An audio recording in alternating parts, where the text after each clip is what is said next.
नमस्कार, मैं सुनीता श्रुतिश्री और आज आप लोगों को कुछ ऐसा बताने जा रही हूँ जो शायद आपने पहले कभी सुना नहीं होगा और कभी देखा भी नहीं होगा। दोस्तों, आज एक ऐसे टॉपिक पे हम बात करने वाले हैं जिस टॉपिक पर बात करना तो बहुत दूर की बात है, उसकी अगर चर्चा भी हो जाए तो लोग वहाँ से खिसक जाते हैं, उस पर बात करना पसंद नहीं करते हैं। एक ऐसा टॉपिक, इस टॉपिक की अगर मैं बात करूं तो आज हज़ारों लाखों महिलाएं रोज़ मृत्यु के दरवाजे पर जा रही हैं।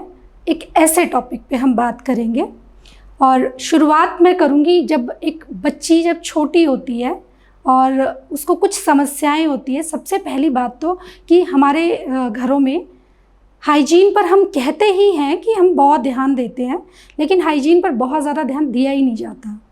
मैंने आज तक किसी माँ को नहीं देखा होगा अपनी इस जर्नी में, सिर्फ एक औरत मुझे ऐसी मिली जिसने मुझे जो मैं अभी आपको बताने जा रही हूँ ये चीज़ उन्होंने मुझे बोला कि वो करती थी अपनी बच्चियों के साथ। उसके अलावा मैंने एक किसी फीमेल को नहीं देखा और मैं हैरान हो गई, मेरे पैरों के नीचे से ज़मीन खिसक गई क्योंकि मुझे खुद को भी नहीं पता था तब तक।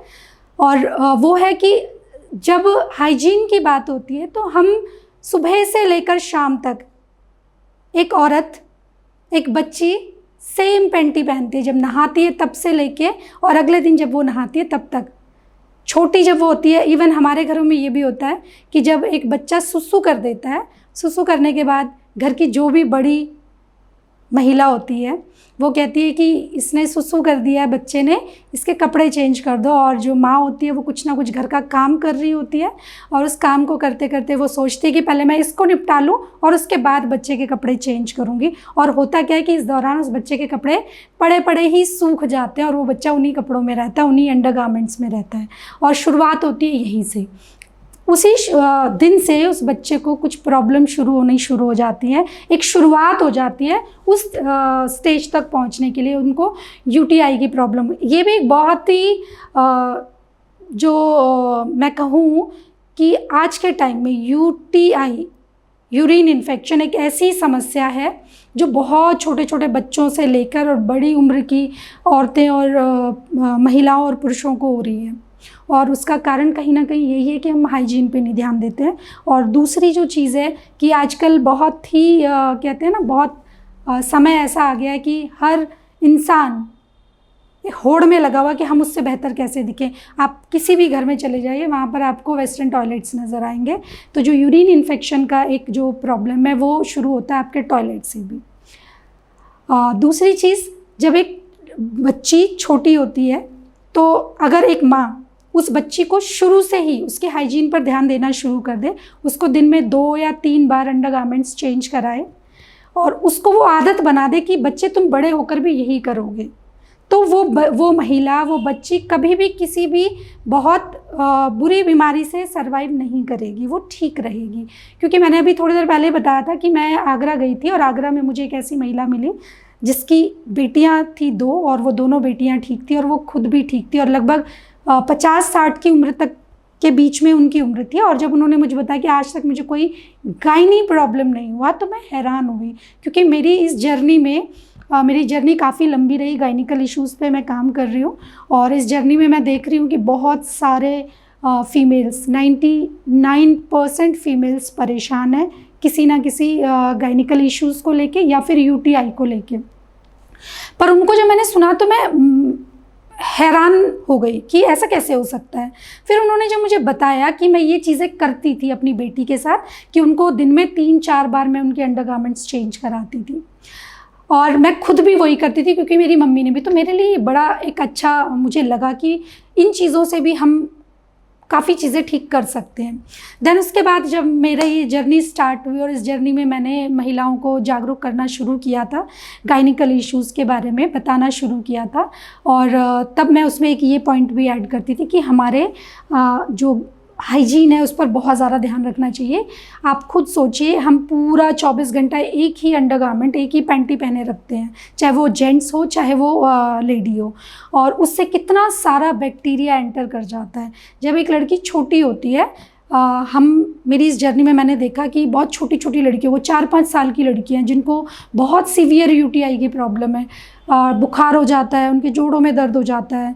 तो मुझे लगता है कि कहाँ जा रहे हैं हम लोग, क्या चल रहा है ये, अगर इसी हद तक बीमारियां बढ़ती रही तो हमारी बच्चियों का क्या ही होगा। तो कुछ चीज़ें रिसर्च की, कुछ ढूंढा, कुछ पढ़ा, कुछ इस तरह से करके कुछ डाटा इकट्ठा किया और फाइनली ये पता लगा कि हाइजीन के साथ साथ और बहुत सारी चीज़ें हैं जो हमें ध्यान देने की होती है। महिलाओं को अपनी बेटियों के लिए, जैसे हम अपने बेटों पर ध्यान देते हैं खाने पीने का, उसी तरह से हमें अपनी बेटियों के खाने पीने पर भी स्पेशली ध्यान देना चाहिए। मैं ये कहूँगी कि पुरुषों से ज़्यादा ज़रूरत माँओं को है कि वो अपनी बेटियों पर खाने पीने पर ध्यान दें। क्यों? क्योंकि आने वाली समय में वो खुद माँ बनेगी, उसके शरीर से एक बच्चा वो जब पैदा करेंगी तो वो कितना शारीरिक कमज़ोरी होगी उसको, तो उस बच्ची पर हमें खाने पीने पर ज़्यादा ध्यान देना। तो शुरुआत हम करें बचपन से कि एक अच्छा पौष्टिक आहार अपनी बच्चियों को दें, उसकी साफ़ सफाई का ध्यान रखें, उसके अंडरगारमेंट्स हम बार बार बदलवाते रहें। फिर उसके बाद आती है एक ऐसी अवस्था जब हम हमारे मासिक धर्म के बहुत ज़्यादा नज़दीक होते हैं, हमारे पीरियड टाइम के बहुत नज़दीक होते हैं, और उस दौरान एक माँ की ज़िम्मेदारी बनती है, एक टीचर की ज़िम्मेदारी बनती है कि वो बच्चियों को 5th क्लास से ही बताना शुरू करे कि अब आपकी बॉडी में कुछ बदलाव आने वाले हैं, आपको महीना शुरू होने वाला है, पीरियड शुरू होने वाला है। तो उसके लिए मेंटली वो उसको पहले से ही स्ट्रॉन्ग कर दे ताकि उसको प्रॉब्लम ना हो जब वो पीरियड आए उसको। क्योंकि ज़्यादातर क्या होता है कि पहला पीरियड जब बच्चों को आता है ना तो वो डर जाते हैं, जो मैंने देखा। तो उस डर को कम करना है और उस बच्चे को नॉर्मल फील कराने के लिए आपको उसको पहले से ही इन चीज़ों के बारे में बताना शुरू करना पड़ेगा। दूसरी चीज़, जब मासिक धर्म शुरू होता है तो मैंने ये महसूस किया, जब मेरे स्कूल और कॉलेजेस में सेशंस होते हैं तो मैं हैरान हो जाती हूँ डाटा देखकर, उन बच्चियों की संख्या देखकर कि 99.99% फीमेल गर्ल चाइल्ड परेशान हैं पीरियड से जुड़ी समस्याओं से। जैसे पीरियड के दौरान 2 या 3 दिन पहले गर्ल्स को प्रॉब्लम शुरू हो जाती हैं और 2-3 दिन बाद भी रहती है, और पीरियड के दौरान तो प्रॉब्लम्स रहती हैं, जैसे पेट में दर्द, कमर में दर्द, पैरों में दर्द, चक्कर आना, जी मिचलाना, छाती में दर्द होना। कुछ फीमेल्स को, कुछ बच्चियों को माइग्रेन अटैक्स भी आते हैं पीरियड के दौरान, कमर बहुत दर्द करती है, उनको रैशेज़ आ जाते हैं, उनको जलन बहुत होती है, वाइट डिस्चार्ज की प्रॉब्लम होती है, उनको हमेशा गीलापन होता है, ईचिंग होती है, पीरियड इरेगुलर हो जाते हैं, एक महीने में 2-2, 3-3 बार पीरियड आ रहे हैं, 3-3, 4-4 महीने में पीरियड आ रहे हैं। मैंने ये भी देखा कि जब एक लड़की को पीरियड शुरू होता है तो 1 से 1.5-2 साल तक तो उनका पीरियड होता है ठीक, देन उसके बाद उनका साइकिल एकदम बिगड़ जाता है। ये फील किया मैंने कॉलेजेस और स्कूलों में कि लड़कियों ने जब मुझे बताया कि मैम हमें तो पीरियड ही नहीं आता है। और इसी दौरान एक सेशन में मुझे एक लड़की मिली, मतलब एक लड़की की मदर मिली, और मैं अपना जब सेशन कंप्लीट करके हटी तो वो मेरे गले लग के वो टीचर बहुत रोई थी। मैंने उनसे पूछा कि क्या हुआ, तो उन्होंने मुझे बताया कि मेरी 11th क्लास में पढ़ने वाली बच्ची की डेथ हो गई यूट्रस कैंसर से। और वो सारे सिम्टम्स वही थे। जब उन्होंने मुझे बताया तो मैं हैरान हुई कि जितने सिम्टम्स मैंने बताए कि यूट्रस कैंसर तक जब एक फ़ीमेल जाती है तो कितनी सारी बॉडी में चेंजेस होते हैं, क्या क्या प्रॉब्लम्स होती हैं और कब वो उस जगह पर पहुंचती है। जब ये सारी चीज़ें मैंने वहाँ पर बच्चों को बताया तो उन टीचर को ये महसूस हुआ कि ये सारी चीज़ें मेरी बच्ची को हुई थी और मैंने उस पर ध्यान ही नहीं दिया, मैंने उसको आया गया कर दिया। क्यों? क्योंकि प्रॉब्लम ये था कि उन्होंने भी अपनी मदर से यही सुना था कि पीरियड के दौरान और पीरियड के 1-2 दिन पहले और 2-3 दिन बाद जितनी भी प्रॉब्लम्स फीमेल को होती हैं ये सारी वो प्रॉब्लम है जो हर औरत को होती हैं। पर मैंने अपनी इस जर्नी में देखा कि ये सारी प्रॉब्लम्स हर औरत को नहीं होती। आप खुद सोचो कि अगर ये नेचुरल है, ये नॉर्मल प्रॉब्लम्स हैं, तो ये हर फीमेल को एक जैसी होनी चाहिए, लेकिन हर फीमेल को अलग क्यों होती हैं? आप सोच के देखिए कि क्यों अलग होती हैं। किसी को पेट में दर्द है तो किसी को कमर में दर्द है, किसी को पैरों में दर्द है तो किसी को छाती में दर्द है। तो ये सारी प्रॉब्लम्स अलग क्यों हैं? अगर ये नॉर्मल पीरियड है या नॉर्मल प्रॉब्लम्स है, तो क्यों सेम नहीं होती है और क्यों इनकी फ्रीक्वेंसी भी सेम नहीं होती? किसी को बहुत ज़्यादा होता है। मेरी इस जर्नी में मैंने देखा कि लड़कियां जब फर्स्ट डे पीरियड आता है तो वो बेहोश होके गिर जाती है। मैं गुड़गांव का एक इंसिडेंट बताती हूँ। गुड़गांव में सेक्टर 54-55 था शायद, मुझे याद नहीं है। जब मैं फ़र्स्ट टाइम उनके घर गई इस सेशन के लिए, तो उनकी मम्मी ने बताया कि मेरी बेटी को जब से पीरियड शुरू हुआ है तब से और अब तक पहला और दूसरा दिन उस हॉस्पिटल में बीतता है। जब पीरियड शुरू होता है तो वो फेंट होके गिर जाती है और हमें इसको हॉस्पिटलाइज करना पड़ता है। मैं शॉक्ड थी ये सुन के, मतलब ऐसे हज़ारों केस है मेरे पास। फिर हमने कुछ चीज़ें उनको बताई, उन्होंने वो की, और 2 महीने बाद जब उनको पीरियड आया, घर में किसी को नहीं पता लगा। आप सोचिए, जब एक लड़की को पीरियड आता है और वो परेशानी में होती है तो सारे घर में अफरा तफरी मच जाती है। और उस लड़की के घर में भी यही होता था कि अफरा तफरी मच जाती थी, मम्मी पापा दोनों परेशान हो जाते थे, हॉस्पिटलाइज करना पड़ता था। देन जब हमने कुछ चीज़ें बताई उनको और उन्होंने वो जब की, तो जब सेकंड मंथ उस लड़की को पीरियड आया तो घर में किसी को नहीं पता लगा। तो पापा को थोड़ी सी टेंशन हुई। पापा ने कहा कि इस बार बिटिया को पीरियड नहीं आया, क्या बात है, ज़रा पता करो, बेटी से पूछो। जब मम्मी ने बेटी से पूछा कि बेटा तुझे पीरियड नहीं आया, तो बेटी ने कहा मम्मी पीरियड आके चला गया। तो वो मदर इतनी खुश हुई और उसने जब मुझे घर बुलाया, मतलब मैं आपको क्या बताऊँ कि किस तरह से उसने अपनी खुशी को व्यक्त किया, मैं आपको बता नहीं सकती हूँ। ऐसे ही एक कॉल मुझे 22-23 साल की लड़की का, लखनऊ से मुझे कॉल आ रहा था, काफ़ी दिन से आ रहा था, पर उन दिनों व्यस्तता इतनी थी कि मैं कॉल उठा ही नहीं पा रही थी। मेरी बात होती थी उस लड़की से, बस इतनी होती थी कि हाँ बेटा मैं अभी दोबारा कॉल करती हूँ, मैं कॉल बैक करती हूँ, सिर्फ इतना होता था। लेकिन उस लड़की से मैं बात नहीं कर पाई। और एक दिन मैं फ्री बैठी थी तो मुझे लगा कि मुझे बात करनी चाहिए, और मैं सोच ही रही थी, लेकिन यूनिवर्स ने क्या ऐसा कुछ बनाया कि उस लड़की का कॉल आया। और जब उस लड़की ने मुझे बोला, मेरी आंखों से आंसू गिरने लगे। मैं अभी ये चीज़ें आपको बता रही हूँ, मेरे गूज़ बम्स आ रहे हैं, क्यों? क्योंकि मैंने इसको लाइव जिया है। मैंने उस लड़की की तकलीफ़, उस लड़की के जो वो रोने का जो आवाज़ था, मैं आज तक भी नहीं भुला पा रही हूँ। उस लड़की ने मुझे कॉल करके बोला कि मैम मेरी ज़िंदगी तो ख़राब हो गई। और लिटरली मुझे ये लगा कि क्या हो गया ऐसा। मैंने कहा बेटा क्या हुआ?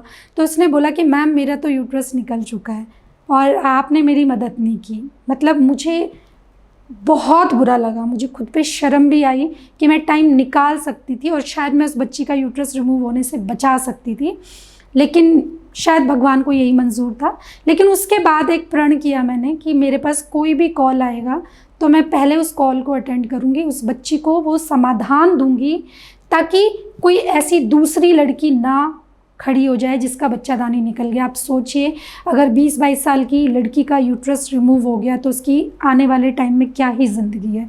हमारे समाज में अगर एक औरत को बच्चा पैदा नहीं होता तो उसकी कोई वैल्यू ही नहीं होती है। तो उस दिन के बाद से मैंने प्रण किया कि चाहे जो मर्ज़ी हो जाए, चाहे जितने मर्ज़ी जो मर्ज़ी हो जाए, जितना टाइम हो जाए, पर मैं कॉल्स को अटेंड करूँगी और समाधान भी दूँगी। देन मेरी जर्नी ऐसे ही शुरू हुई। और उसके बाद एक लड़की जब बड़ी होती है, पीरियड का जो प्रॉब्लम है वो चलता रहता है, चलता रहता है, चलता रहता है। घर में जब वो बात करती है तो उसको ये बोला जाता है कि कोई बात नहीं बेटा नॉर्मल है, कोई बात नहीं बेटा नॉर्मल है। बट यही नॉर्मल प्रोसेस जो ये बोलते हैं, क्योंकि उन्होंने अपनी मम्मियों से पीढ़ी दर पीढ़ी यही चला आ रहा है कि ये प्रॉब्लम्स नॉर्मल है, एक ग्लास दूध गर्म करके हल्दी मिला के दे दो, पेट दर्द ठीक हो जाएगा। बट वो रूट कॉज पे काम नहीं है। बेसिकली जितनी आज गायनिकल इश्यूज़ जितने हो रहे हैं, पीरियड से रिलेटेड जितनी भी प्रॉब्लम्स हो रही हैं, जो मैंने फ़ील किया, जो मेरा एक्सपीरियंस कहता है, वो ये कहता है कि ये प्रॉब्लम्स किसी ना किसी इन्फेक्शन की वजह से फीमेल्स को हो रही है। उस प्रॉब्लम को आप उस इन्फेक्शन को क्योर कर दीजिए, वो प्रॉब्लम भी ठीक हो जाती है। देन फिर एक लड़की जब माँ बनती है तो और उसकी ज़िंदगी में बदलाव आते हैं, मानसिक रूप से भी बदलाव आते हैं, शारीरिक रूप से तो बदलाव आते ही हैं। जब एक बच्ची पैदा होती है तब से लेके और जब वो उस दुनिया का जो अंतिम दिन दुनिया में उसका होता है, उस तक उसके शरीर में बहुत सारे हार्मोन्स और बहुत सारे बदलाव होते हैं। फिर जब एक लड़की पीरियड शुरू होता है, पीरियड के बाद जब वो प्रौढ़ अवस्था में जाती है, जब वो शादी करती है, शादी के बाद जब बच्चे होते हैं, बच्चे होने के बाद तो और ज़्यादा समस्याएं औरतों को होने लग जाती है। हर एक फ़ीमेल का ये पर्सनल एक्सपीरियंस है। मैं अपने ऑफ़िस का एक छोटा सा इंसिडेंट आप लोगों से शेयर करना चाहूँगी। मैं ऑफ़िस में जॉब करती थी और मेरा फर्स्ट डिलीवरी हो चुकी थी सिज़ेरियन, देन मेरा सेकंड डिलीवरी भी हुआ। तो उसके बाद मेरी छुट्टियाँ बहुत होने लग गई ऑफ़िस में। तो हमारे एक सीनियर वो थी लेडी बॉस, उन्होंने बोला कि सुनीता तुम छुट्टियाँ बहुत करती हो।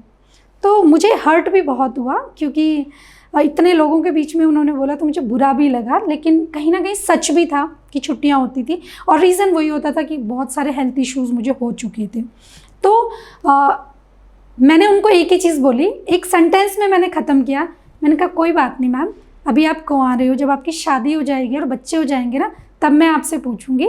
और यही हुआ। मैंने जब ऑफिस में उनकी जब शादी हुई, शादी के बाद जब उनके बच्चे हुए तो उनको इतनी प्रॉब्लम हो रही, वो मुझसे ज़्यादा छुट्टियां करने लगी। तो एक दिन मैंने पूछ लिया, मैंने कि क्या बात है मैम, आजकल आपकी छुट्टियां बहुत होती हैं। तो वो एक तीखी सी उन्होंने मुस्कुराहट दी मुझे और कहा कि सुनीता तुम सही कहती थी कि बच्चे होने के बाद बहुत सारी समस्याएं शरीर में आ जाती हैं। क्यों? क्योंकि आपकी बहुत, आप सोचिए कि एक शरीर एक 9 महीने एक बच्चे को कैरी करता है, अपने शरीर के अंदर रखता है। आप कम से कम भी वज़न माने तो 2.5 से 3 किलो का वज़न आप अपने पेट में रख के घूम रहे हो। मैं ये कहती हूँ कि जो ये कहता है कि बच्चे पैदा करना कोई बहुत बड़ा काम नहीं है, बहुत बड़ा टास्क नहीं है, मैं ये कहती हूँ सिर्फ 1 किलो वज़न सिर्फ 2-3 महीने अपने पेट से बांध कर ज़रा घूम के तो दिखाइए, पता लगे कि कितनी तकलीफ़ होती है। और जब गर्भ धारण करते हैं, उस गर्भ धारण के बाद जितनी समस्याएं औरतों को होती है, पैरों में दर्द, सूजन, वो ठीक से चल नहीं पाती, वो ठीक से बैठ नहीं पाती, वो ठीक से खा नहीं पाती है। और फिर उसके साथ कोई मेंटल सपोर्ट नहीं होता। मतलब सब जो पुराने लोग हैं वो ये कहते हैं ओह पहले इतने बच्चे पैदा कर देती थी औरतें, आज तो 1 बच्चा 2 बच्चा पैदा करते हैं, उसी में ऐसे नाजुक बन जाती हैं। लेकिन आप ये सोचिए कि पहले और अब में भी बहुत ज़मीन और आसमान का फ़र्क आ चुका है। तो मुझे बहुत तकलीफ़ होती है, मैं देखती हूँ कि लोग इस तरह की बातें करते हैं, बट कोई बात नहीं, समाज है, इतने लोग हैं तो इतने मुंह हैं तो अलग अलग तरह की बातें तो होंगी, कोई बात नहीं। फिर जब बच्चा पैदा हुआ, बच्चा पैदा होने के बाद जब एक माँ उसको फीड कराती है, जब बच्चा पैदा होता है उस दौरान भी मैं कहती हूँ कि एक साथ कई हड्डियों के टूटने का दर्द जो होता है डिलीवरी के दौरान, वो दर्द एक माँ बर्दाश्त करती है। तो उसके शरीर की क्या दशा होती होगी, उसके मन की क्या दशा होती होगी, सिर्फ आप सोच कर देखिए। और मैं कहती हूँ कि एक डिलीवरी का एक वीडियो देख लीजिए आप, चाहे वो सिजेरियन डिलीवरी और एक नॉर्मल डिलीवरी, आप लाइव देख लीजिए। मैं कहती हूँ कि आप उस औरत के तकलीफ़ को समझ जाएंगे, उस औरत की परेशानी को समझ जाएंगे, ज़िंदगी में फिर कभी कमेंट नहीं करेंगे आप। फिर जब एक माँ अपने बच्चे को दूध पिलाती है तो भी उस माँ को बहुत सारी प्रॉब्लम्स होती है, क्योंकि वो अपने शरीर से दूध पिलाती है अपने बच्चे को, और वो शरीर से जो दूध निकलता है माँ का, वो उसके जो भी वो खाती है उस खाए हुए से हम ये कहते हैं कि जो फीमेल में जो डेफिशिएंसीज होती हैं, लाइक कैल्शियम की होती है, विटामिन डी की होती है, B12 की हो जाती है, ये सारी परेशानियां सिर्फ फीमेल में ही क्यों होती हैं ज़्यादा। मैं ये नहीं कह रही कि मेल्स में नहीं होती, मेल में भी होती हैं, बट फीमेल में ज़्यादा क्यों होती है? रीज़न कि इतने सारे तो डिस्चार्ज होते हैं फीमेल्स को, मतलब डिफरेंट तरह के डिस्चार्ज होते हैं। दूसरा फिर डिलीवरी होती है, फिर हार्मोन्स इतने चेंज होते हैं, डिलीवरी के बाद बच्चे को फीड कराना है और पूरी प्रॉपर डाइट उसको मिलती नहीं है, वो पूरा डाइट लेती नहीं क्योंकि अपने ऊपर पूरा फोकस ही नहीं होता है इसका। और फिर धीरे धीरे वो अपनी बच्चे के साथ, ठीक है, वो जब बच्चा छोटा होता है उसको फीड कराती है, खेलती है, उसके साथ बहुत सारी चीज़ें होती है, उस दौरान उसको अपने शरीर के कष्ट महसूस ही नहीं होते। क्यों? क्योंकि वो एक अलग ही दुनिया में जी रही होती है। लेकिन जब वो बच्चा बड़ा होता है ना, तब उस औरत को अपने शरीर के कष्ट महसूस हो, क्योंकि वो बच्चा अपनी ज़िंदगी में बिजी हो जाता है और उस औरत को अब अकेले जीवन जीना है, अकेले मतलब अपने शरीर के साथ। और मैं कहती हूँ कि अपने शरीर का ध्यान रखना सबसे ज़्यादा ज़रूरी होता है हर एक इंसान के लिए। और महिला, क्योंकि मैं एक महिला हूँ, तो मैं कहूँगी कि हर एक महिला को ज़रूरत है कि वो अपने जितना परिवार का ध्यान रखती है उससे कहीं ज़्यादा वो अपना ध्यान रखे। और उसके बाद पीरियड वाला प्रॉब्लम मैंने ये देखा, मैंने अपनी इस जर्नी में ये भी देखा कि जब डिलीवरी होती तो डिलीवरी के बाद भी फीमेल्स के अंदर हार्मोन्स कुछ चेंज होते हैं, जिसकी वजह से उसके डिस्चार्ज और ज़्यादा बढ़ जाते हैं। और उसका जो पीरियड होता है, उसका पीरियड का साइकिल ही बिगड़ जाता है। मतलब किसी किसी फीमेल को पीरियड 6-6 7-7 महीने में हो रहा है, किसी फीमेल को पीरियड 3-3 4-4 बार एक ही महीने में आ रहा है। तो ये जो चेंजेस होते हैं ना बॉडी में, ये बहुत ज़्यादा प्रॉब्लम हो रहा है और यही प्रॉब्लम्स को मैं ठीक कर रही हूँ पिछले कई सालों से, और हज़ारों लाखों फीमेल ठीक हो चुकी हैं बिना किसी मेडिसिन के। सिर्फ कुछ छोटी छोटी चीज़ें हैं, उनको मैं यहाँ तो नहीं बता पाऊँगी क्योंकि मैं अगर इसको बताने लगूँगी तो बहुत लंबा वीडियो हो जाएगा, लेकिन बहुत सारी चीज़ों को हम चेंज करके इन सारी चीज़ों पर हम बहुत सारा बदलाव कर सकते हैं। फिर एक सिचुएशन आती है जब एक औरत मेनोपॉज पे आती है। आप देखिए जब पीरियड शुरू होता है तब भी वो बहुत कष्टकारी होता है, और जब पीरियड ख़त्म होता है तो भी वो बहुत असहनीय तकलीफ़ देने वाला होता है। लोगों को ये लगता है पीरियड बंद हो रहा है तो क्या आफत होती है ऐसा, लेकिन जब पीरियड बंद होता है ना एक औरत का, तो उसकी बॉडी में 1 साल 1.5 साल 2 साल पहले ही वो बदलाव महसूस होने लग जाता है।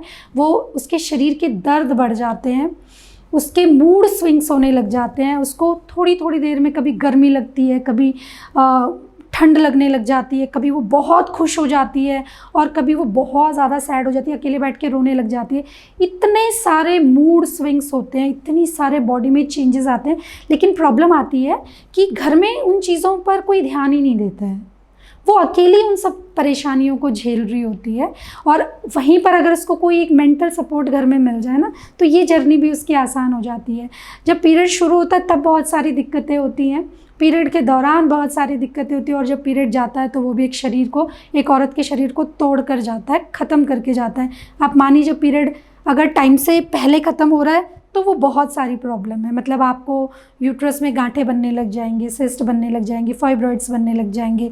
तो पीरियड औरतें खुश होती है कि पीरियड कम हो गया मुझे, या मेरा पीरियड जल्दी बंद हो गया, तो वो खुश हो जाती हैं कि चलो एक मुसीबत से पीछा छूटा।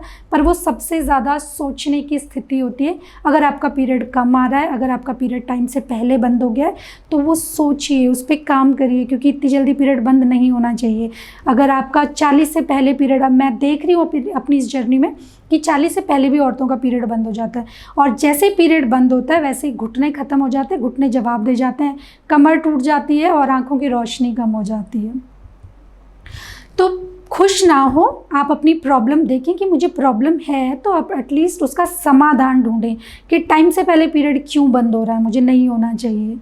दूसरी चीज़ मैंने ये भी देखा अपनी इस जर्नी में कि 56 साल की एक फ़ीमेल मुझे मिली, जो मुझे एक ही मिली है अब तक मेरी इस जर्नी में, और उसको स्टिल पीरियड हो रहे हैं, और वो इतनी हेल्दी थी, ना उनको आईसाइट का कोई प्रॉब्लम था, ना उनको घुटने में प्रॉब्लम था, ना उनको जोड़ों में प्रॉब्लम था। तो इससे ये भी पता लगता है कि अगर आपको टाइम से पहले मेनोपॉज आ जाता है तो वो भी बहुत रिस्की होता है आपके लिए, क्योंकि वो आपके शरीर पे बहुत इफ़ेक्ट डालता है, आपके मेंटल लेवल पे बहुत इफ़ेक्ट डालता है। दूसरी चीज़, जब मैं अपने ये मेरे कुछ सेशंस होते हैं, लाइव सेशंस करती हूँ मैं स्कूल और कॉलेजेस में, और हम घरों में भी करते हैं, जहाँ पर बहुत सारे लोग, बहुत सारी फीमेल या एक ग्रुप हमें मिल जाता है, तो हम अपने लाइव सेशन करते हैं। जब उन लाइव सेशंस में मैं लोगों की, औरतों की समस्याएं सुनती हूँ, तो मैं ये सुनती हूँ कि औरतों को गांठें बनी हुई है बच्चेदानी में, और उन गांठों का सॉल्यूशन नहीं है। आप 6 से साल भर इलाज कराते हैं और फाइनली वो इतनी परेशान हो जाती है, उनको एक्सेसिव ब्लीडिंग होने लग जाती है, और उस ब्लीडिंग की वजह से, उस परेशानी की वजह से 6 महीने या साल भर बाद उनको यूट्रस रिमूव कराना पड़ता है। मैं कहूँ कि बिना रिमूवल के आप ठीक हो सकते हो, और बिल्कुल हो सकते हो, क्योंकि थाउजेंड्स ऑफ लेडीज़ को मैं यूट्रस के ऑपरेशन से बचा चुकी हूँ, और 1 लाख से ऊपर औरतें हैं जिनको जितने भी पीरियड से रिलेटेड प्रॉब्लम्स थे वो सारे ठीक किए हैं। तो बिल्कुल ठीक हो सकता है।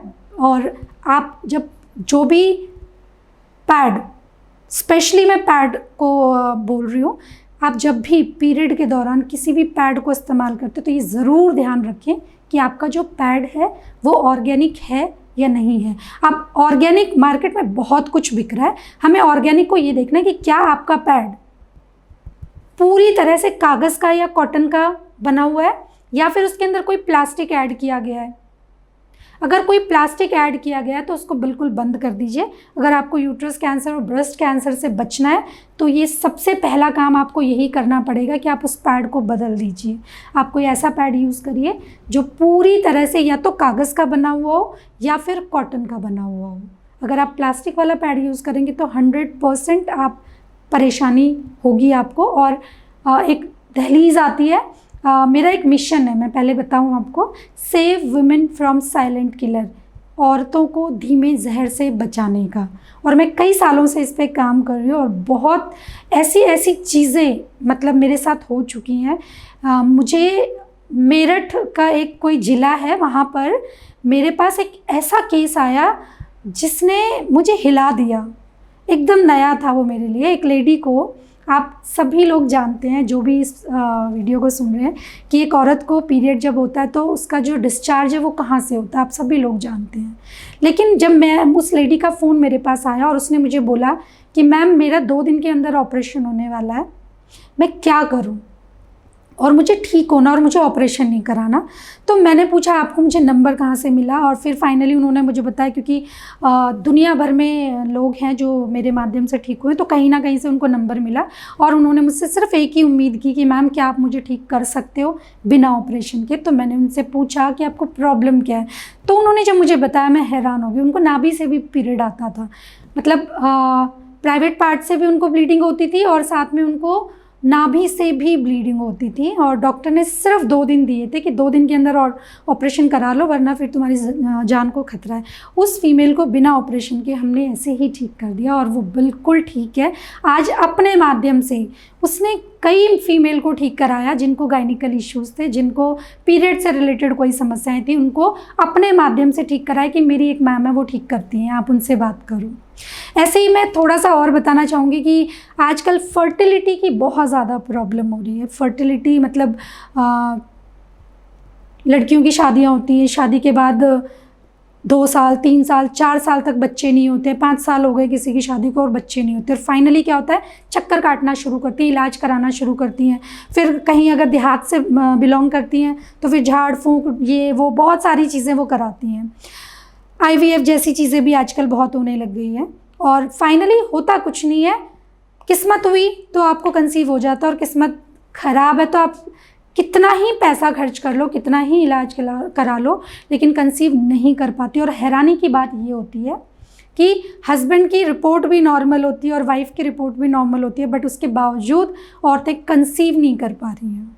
लेकिन 58 फीमेल से ज़्यादा फीमेल हैं जिनकी शादी को 10 से 15-16 साल हो गए थे शादी को और उनको बच्चा कंसीव नहीं हो रहा था। कुछ सॉल्यूशन दिया, वो सॉल्यूशन उन्होंने यूज़ किया और उन्होंने कंसीव किया। आज उनके घर में बच्चों की किलकारियाँ गूंज रही हैं। और बेसिकली ये इतना बड़ा वीडियो बनाने का पर्पस सिर्फ ये था कि हमें ये पता होना चाहिए कि हम पीरियड के दौरान क्या यूज़ कर रहे हैं, क्योंकि सबसे इम्पॉर्टेंट, आप अपनी बॉडी के सबसे नाजुक हिस्से पर, सबसे सेंसिटिव पार्ट पर अगर कोई ऐसी चीज़ यूज़ कर रहे हो जो केमिकल से भरी हुई है, जो प्लास्टिक की है, तो ये मानकर चलिए कि आने वाले टाइम में आपको कोई बचा ही नहीं सकता। आप या तो बहुत बड़े सर्वाइवर बनेंगे गायनिकल इश्यूज़ के, बहुत हैवी फ्लो होगा, बहुत पेनफुल पीरियड होंगे, या फिर आपका यूट्रस रिमूव हो चुका होगा, या फिर अगर टाइम से नहीं पता चला और बॉडी में 60-70% जब बीमारियां बढ़ जाती है तो उसके बाद ही बॉडी के बाहर नज़र आती है। और मे भी हो सकता है कि उसमें कोई यूट्रस कैंसर या ब्रेस्ट कैंसर की पेशेंट भी हो। और इस जर्नी में मैंने एक ही घर से 2 डेथ देखी हैं। मतलब मेरा गला भर आता है जब मैं इन दोनों फीमेल की बात करती हूँ, और दोनों फीमेल की डेथ एक ही हफ्ते के अंदर हुई। देवरानी जेठानी थी, दोनों को यूट्रस कैंसर था और एक बहुत बड़े हॉस्पिटल से उनका ट्रीटमेंट चल रहा था। देखिए, यूट्रस कैंसर से बचना आसान है, आप उससे कैसे अपने आप को क्योर कर सकते हो इसका समाधान है, पर यूट्रस कैंसर हो जाए उसके बाद या कोई भी कैंसर हो जाए उसके बाद थोड़ा सा मुश्किल हो जाता है उसको ट्रीट करना। तो मुझे जब वो फीमेल मिली तो दोनों को, देवरानी जेठानी को कैंसर हो चुका था और 1 हफ्ते पहले देवरानी की डेथ हुई और 1 हफ्ते बाद जेठानी की डेथ हुई, और दोनों की डेथ जब हुई वो यूट्रस कैंसर से हुई। और मैं उनको कैसे मिली, मैं एक सेशन कर रही थी प्ले स्कूल में, फैकल्टी के साथ। तो वहाँ पर वो एक लड़की मुझे मिली, वो एक जो लेडी की डेथ हुई थी वो उस लड़की की मदर थी और दूसरी उसकी चाची थी।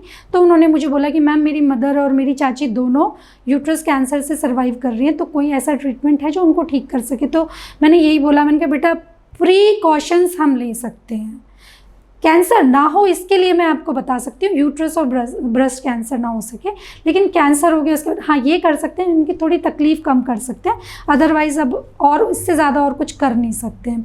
तो मेरी इस जर्नी में ऐसे बहुत अलग अलग टाइप के केसेस मैंने सॉल्व किए हैं और मुझे उस पर विजय भी हासिल हुई और मैं अपने पर प्राउड फील करती हूँ कि मैंने इतनी सारी फीमेल को उनकी जान बचाई, मैंने उनके यूट्रस को सेव किया, उनकी जो प्रॉब्लम्स थी मैंने उसको ठीक किया और आज वो नॉर्मल लाइफ जी रही है, उनको कोई प्रॉब्लम नहीं है, उनको ना गायनिकल इश्यूज़ हैं और ना पीरियड से रिलेटेड जितनी प्रॉब्लम्स होती ना उनको वो है। तो आई फील प्राउड कि मैं कभी किसी लेडी की ज़िंदगी में कोई बदलाव ला सकी अपने माध्यम से। और मैं आप जो भी मेरा ये वीडियो देख रहे हैं मैं उनसे भी यही गुजारिश करूँगी कि हम कुछ नहीं कर सकते किसी के लिए, तो इंसान रूप में अगर हम पैदा हुए हैं तो कहीं अपना एक छोटा सा योगदान दें और किसी भी अच्छे काम को हम करके इस दुनिया से जाएं ताकि लोग कहें कि हाँ हम इंसान रूप में पैदा होकर कुछ अच्छा करके गए हैं। तो मेरी जो ये मुहिम है, मेरा जो ये मिशन है, save women from silent killer, औरतों को धीमे जहर से बचाना, अगर मेरे इस मिशन में कोई मेरे साथ आना चाहता है और फीमेल्स को ठीक करना चाहता है तो ज़रूर इस वीडियो को देखकर कमेंट करें और कांटेक्ट करें। Thank you very much. मेरी इस जर्नी को मैंने शेयर किया, इतने सारे चीज़ों को मैंने शेयर किया, उसके लिए बहुत बहुत धन्यवाद। Thank you so much. अगर आप ये वीडियो YouTube पर देख रहे हैं तो हमारे चैनल को सब्सक्राइब करें और बेल आइकन को दबाना ना भूलें। अगर आप Facebook पर ये वीडियो देख रहे हैं तो हमारे पेज को लाइक करें।